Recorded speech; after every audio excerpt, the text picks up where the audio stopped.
Thanks everyone for gathering tonight on this night of all nights. It's Halloween, and that's a special night when it comes to storytelling. And the reason for that is stories are always told at a special time of day, and that's the time between times. The time when it's neither night nor day, but the sun is gone and the sky is grey. That's when the tales come alive. That's when the veil between our world and the fairy world is at its thinnest. And that's when tales are told. The time between times on Halloween is at its most magical, because this is the night when the darkness comes like a shroud. And this is the night that ghosts and spirits walk the land. I was 2 years old when I saw my first ghost. I was in my bedroom, and I can just remember a light floating into the room, and I hid under the bed, and it looked like the sun, and it turned and moved around, and that's all it was. It was strange like that. As a kid, it didn't seem to affect me, but it obviously has, because 45 years later I still see it like it was yesterday. The time between times of Halloween, the dead gather and watch the living for what they do. And I think being here in this roundhouse, in the Gower, which has more ghosts per square mile than anywhere else, is quite a magical thing for us at the time between times. I was up in Conwy not long ago in North Wales. There's a house in Conwy called Plas Mawr. It's in the high street. It's a really white house, straight there amongst the shops. There's charity shop, there's a vape shop, and then there's Plas Mawr, an old Tudor manor house with a great tower that stretches the sky. It's been painted white, and there's a window that overlooks the high street.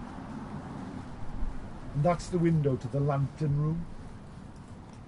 They call it the lantern room because it sways, the lantern sways back and forth, even though there's no breeze. It used to be the home of a man called Robert Wynne. Wherever he travelled, he would make sure that everyone knew that Robert Wynne was around. On this very night, we travelled to London to be with the Queen. An armada had recently sailed over from Spain, and Robert Wynne had to help deal with it. Back in Plas Mawr, he left his family, that being his wife Dorothy and his young son Henry. Before he left, he carved a small wooden horse and gave it to Henry. Henry was only 6. He was very excited. He felt the horse in his hands, played like a soldier, ride into battle. And they waited for Robert Wynne to return. On the night he was due back, Dorothy and Henry climbed the turning stairs to the top of the tower, and there they lit a lantern, and you could see for miles around, and you could see the road that went to London near the church, and they watched for the lights of Robert Wynne returning. The time between times came. Night fell like a blanket, but still he did not come. They waited and waited until Henry became really tired, really grumpy, and his mother decided to take him to bed. Grabbing him by the hand, she made for the stairs. They started to walk down, but he dropped the horse, and the wooden horse bounced down the stone steps, one after the other. Henry started to pull and cry, trying to grab the horse. He pulled his mother forward. Both of them tumbled down the stairs, head over heels, bang, bang, bang, on the stones, till they landed on the floor, on a rug. Dorothy tried to rise, but slumped back down, and there was no movement from Henry. One of the servants rushed up. "Are you all right, ma'am? Are you all right?" But all she could do was groan.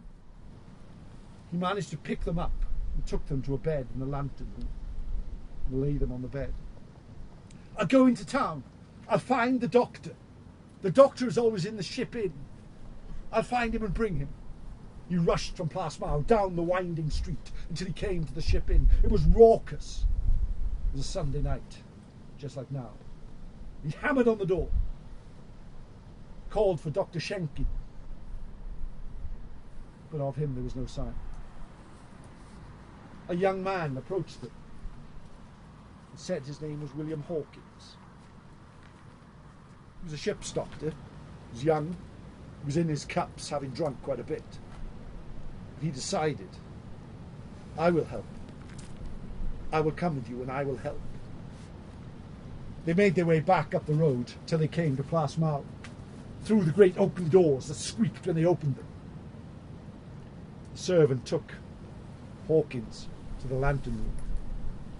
He walked in, looked at Dorothy and Henry, and very quickly realised that their injuries were far worse than anything he could deal with. "There's nothing I can do for these. I will make them comfortable, but you need a proper doctor. Robert Wynne is due home tonight. You will stay with them now," said the servant. "I cannot leave you go and leave these just to perish on the bed with no one to care for them. Robert Wynne is one of Elizabeth's courtiers, and he will not stand for anybody leaving his wife and child alone. But I can't. You must understand, I cannot do anything for these people." The servant closed the door. "Dr. Hammond, let me out! Let me out!" No. The servant sat outside the door until the sun started to shine in the morning, rose up time between times. And Robert Wynne appeared from London, walked inside. "Where are my wife and child? I expected them to meet me." "My lord, there has been an accident. Both your wife and child are unwell. There is a doctor with them upstairs in the lantern room. If you will come with me, I will show you." They walked up. The servant unlocked the door, walked inside. There were Dorothy and Henry, dead on the bed. Robert's sorrow knew no bounds. He rushed to the bed, lay down, and cried and cried and cried, till his eyes could cry no more. "But you said there was a doctor! You said someone was helping them!"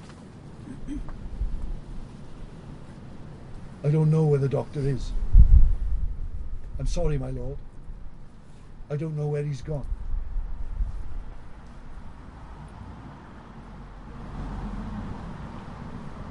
Robert Wynne died of a broken heart the next day. And of the doctor, there was never any sign ever. It is said that he must have clambered into a priest's home, trying to escape, and got stuck. For now in the lantern room, Plasmau, a few ghosts are seen. There is a cry of a man behind the walls that calls out, "Let me out! Let me out! Let me out!" A wooden horse sits next to the bed, but often it is found on the floor at the bottom of the stairs, where it was that night, that fateful night. And the ghost of Robert Wynne is often seen sobbing at the bed as his wife wanders the corridors at the time between times. I saw my second ghost, 2005. I was driving up the Swansea Valley late at night with a colleague. Came over the brow of a hill, There's an old bus stop on the right hand side. As I drove up, my colleague had fallen asleep, and as I was driving I looked to the side of the bus stop,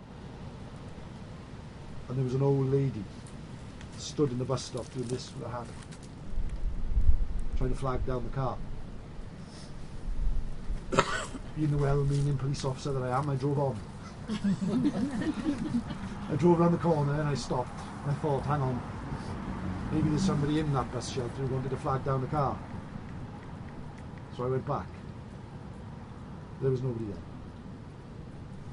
While I was looking around the bus stop with my torch, a car came past, full of youngsters, which I pulled over. They told me they were looking for ghosts. Someone had seen the ghost of an old lady in the area. I didn't say what I'd seen, though I wanted to.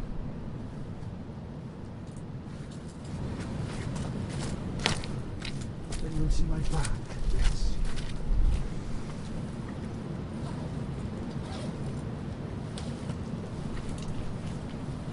Talking of the Swansea Valley, there's an old farm called Capelafine on the Colbryn Road that runs down from the village of Colbryn down towards Penacai. And in that old farm there lived a horrible man called Llywelyn Rhys. He'd been left that farm by his parents many years ago when they died, had no friends, but every night he would make his way down to the Penacai Inn to drink, be merry, for that was his wont. He would pass over the small ford at the bottom of the hill, make his way up to the pub, have food with them, before travelling back up to the farm. The only joy he had in the farm was something his parents left him.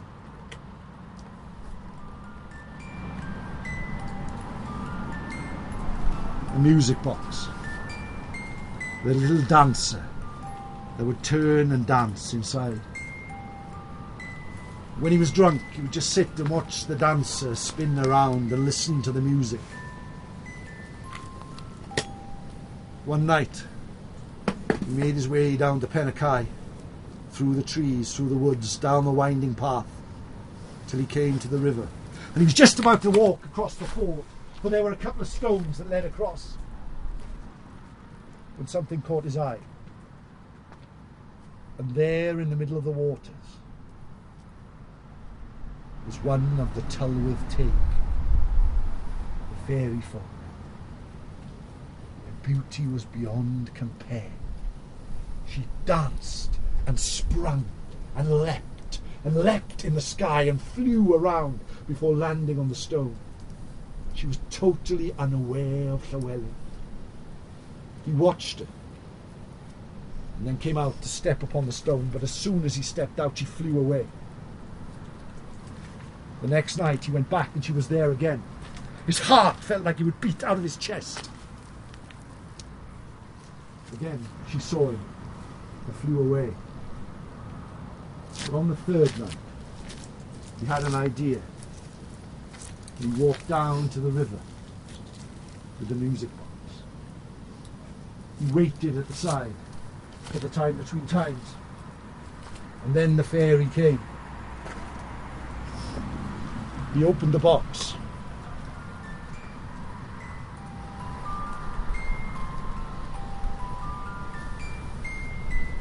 Left it on the stone. Watched as the Tylwyth Teg, the fairy, made her way closer and closer. Without seeing him, she clambered up to meet with this dancer. But as she stepped into the box, he closed it quickly, put it under his arm, and made his way back to Capelafine. He sat with an old bottle of wine, placed the music box on the table, and opened it up. As the fairy tried to fly away, he grabbed it and placed it back, tied it and tethered it to the dancer, and watched the fairy dance and dance until he fell asleep, closed the box and waited for the morning. The next day he spent all day opening and closing the box, for now that was all he could think of. Till the night fell. The time between times came once more. There was a hammering at the door. He got up. Just as he was about to open the door, he heard dogs and hounds sniffing outside. He went to the window and looked outside.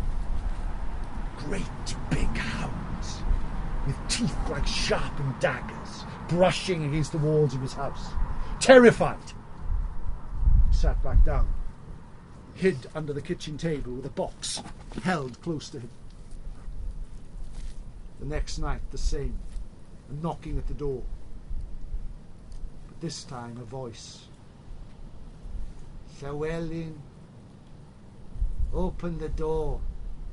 Llywelyn, open the door.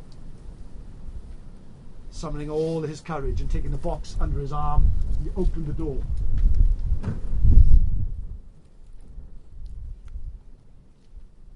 And there was a hooded figure, whose face he could not see. Llywelyn, I am from the court of Gwynap Neath, the king of the fairies. You have something that belongs to him. He wishes to have it back.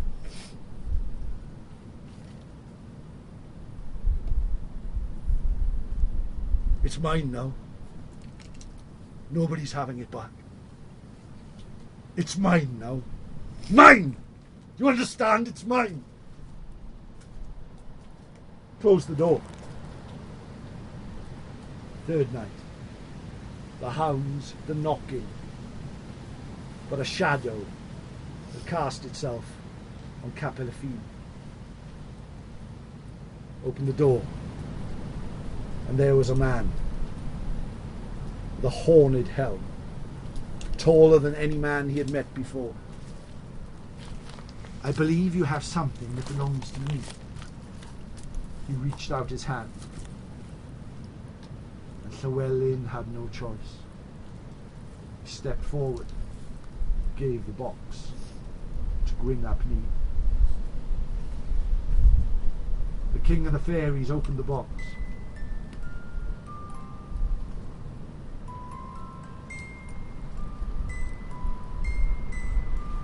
Let the fairy go, and closed it once more. You cannot take anything from me without me taking something back. He took Llywelyn by the hand, took him outside. This is my court. Llywelyn looked around. There were great hounds. There were fairy folk of all sizes. There were ghosts. There were spirits, and there was music. It is your fate, forever and a day, to lead the spirit procession through the valleys above Swansea Port, at the time between times, for all of eternity. Come with me.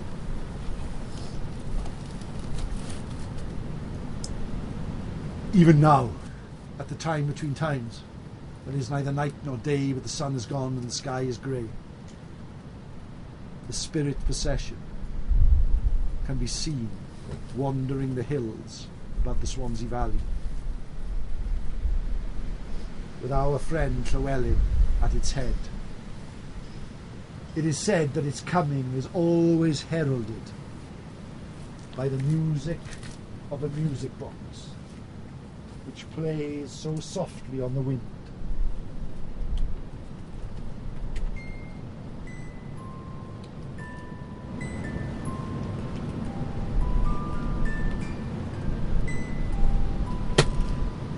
There have been many sightings of this phenomenon. The last was only 3 weeks ago.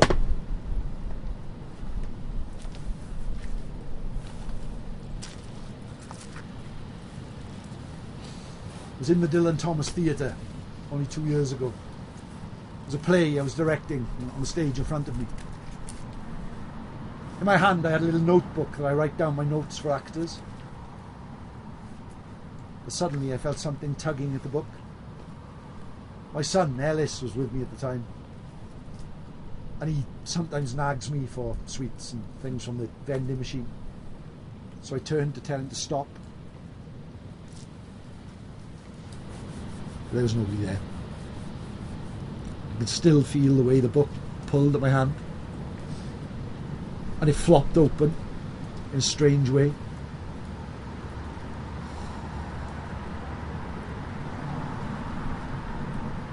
There's an interesting ghost story in the village of Marford in North Wales. Marford's a strange place. It's only a street that runs through it. But every house on the ground floor has crosses and symbols, church symbols in its windows. Nobody knew why. There's an old manor house called Rough Court, home to the Blackburn family, Margaret and Rupert Blackburn. They were a happy family many years ago. The country was riven with civil war. And Margaret Blackburn would down into town and give food to all the peasants, invite them up to the hall for food. But what she didn't know was that her husband had taken a lover. They would meet in the forest and dine and make love under the moonlight. One day, Elspeth was her name. When he met with Elspeth, she had news for him. I am with child. I am with child, and everyone must know. I cannot live my life like this. You either marry me, or I tell everyone what you have done. He was a dark-hearted man. So the next day he asked his wife to come down to this glade where he met his lover and have a picnic under the stars. He took her down, he lit a fire just like this. They ate food, and afterwards, for she was still madly in love with him, she tried to kiss him. He took the kiss, but as she pulled away, he pulled from under his coat the small dagger which he slipped between her ribs and killed her there and then. He buried her under an old oak, 500 years ago there, 500 years old then. And he went back to his house to make love to Elspeth. The next night, he arranged a wedding, and there was a great party. The village folk asked where Margaret Blackburn had gone, said she had gone to visit relatives, and their marriage was to be ended. On the night of their wedding, the newlyweds went to bed. But as they returned,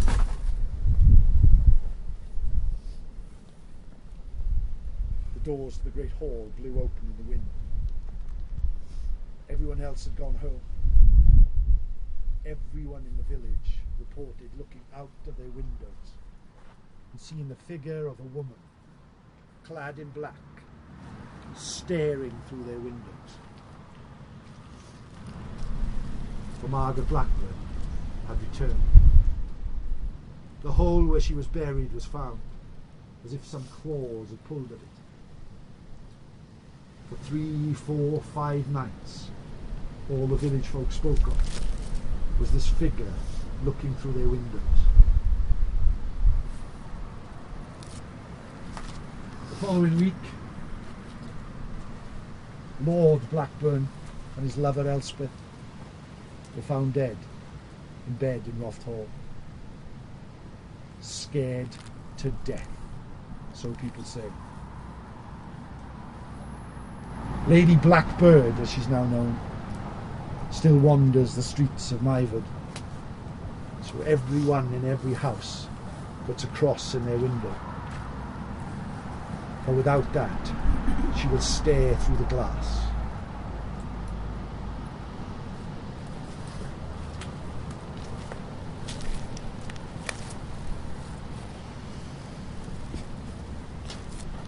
Ghosts are a strange thing. I know a lot of people who look for ghosts, try and hunt ghosts, spend time looking for ghosts, paranormal hunting, going back and forth. But they always seem to come when you least expect them. Never have I been looking for a ghost and seen a ghost. I've always just seen them out of the corner of my eye, or of movement at the edge of vision.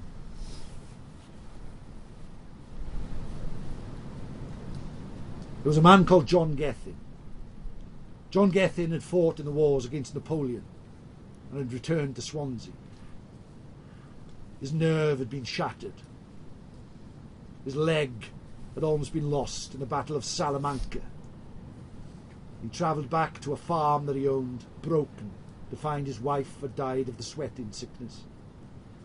So he made his way to the New Inn in the Swansea Valley and spent night after night looking into his cups.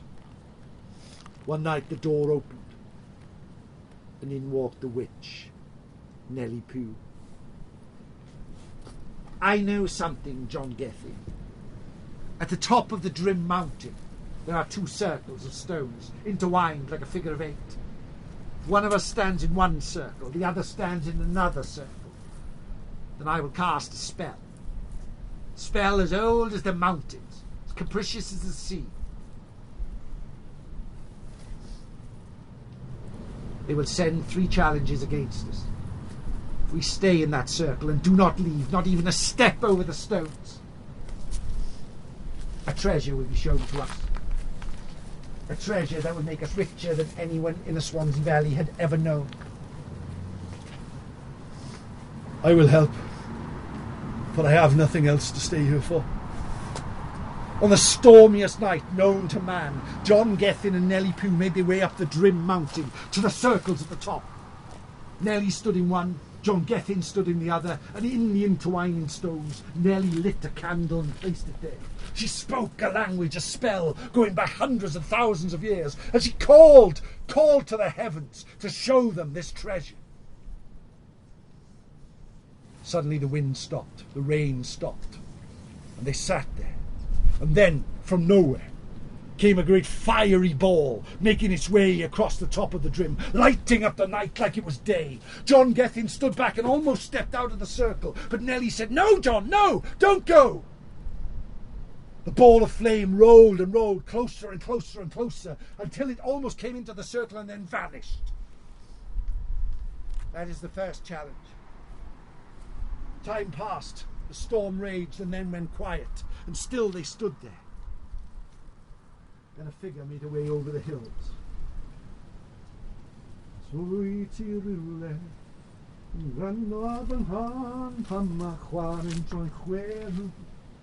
it's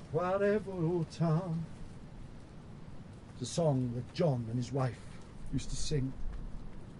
And there she was once more, on top of the Drim, holding out her hand. "Come with me, John. Come with me." He was about to step out of the circle to grab his wife's hand when Nellie grabbed hold of him. "No, John, no! It's but a test." And it was. The third one was not so easy. The air filled with sulphur. Sky filled with storm. John Gethin's heart filled with fear. Then he smelt. Smell he had not smelt ever before. And a voice as capricious as the oceans.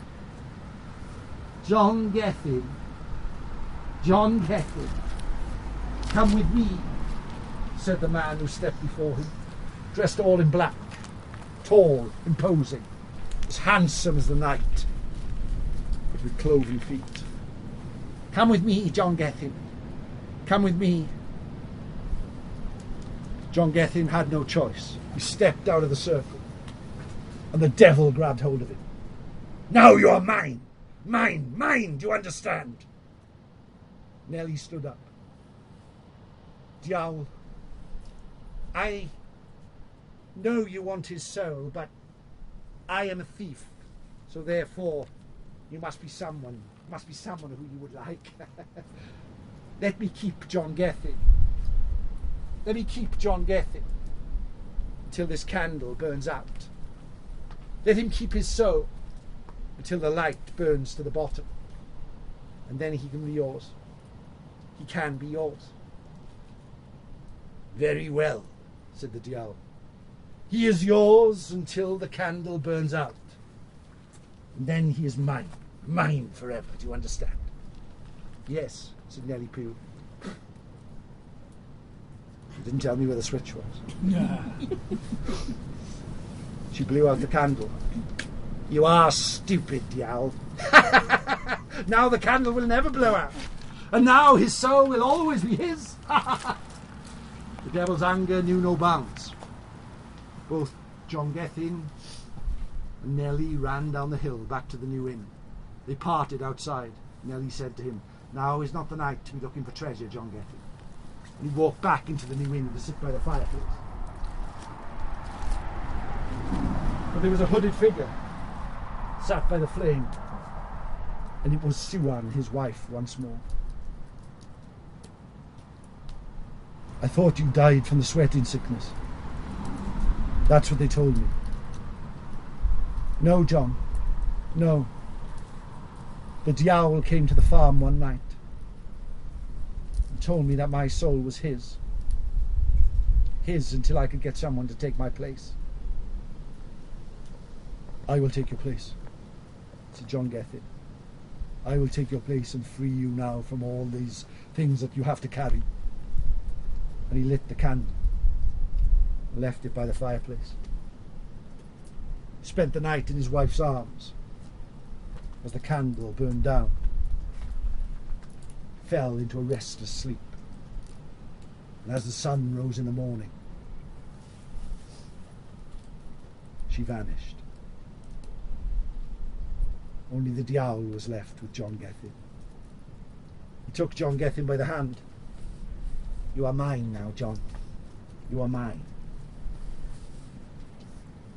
In the mountains above Swansea Port, the Diawl is often seen. His footprints have been found, and the spirit of a man walks the town of Ystrygynlais, Ystalyfera, Abercrave, carrying a candle. The ghost of John Gethin, who is always seen when the night is at its blackest.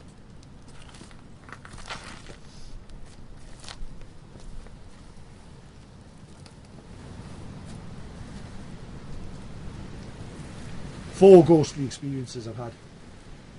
When I was a child, the one in the car, the one in the theatre, and another one that I'll keep for another day. Do I believe in ghosts? I don't know, is the answer. I just don't know. What I do know is that when you gather at the time between times, the time when it's neither night nor day, but the sun has gone and the sky is grey, the time when the veil between our world and the fairy world is wafer thin. And on this night, this Calon Gaea, this Halloween, it's at its thinnest. We can just step into their realm. They can step into ours. And although our numbers are few, we listen to these tales just outside, beyond the veil, the walls of this old roundhouse. There have been spirits from ages gone by who have come to see what us in our modern world are doing, gathered here round this fireplace at the time between times on Halloween, listening to old stories about ghosts, about spirits, about monsters in the night. On this night of all nights, it's something we just love to do. Thank you all.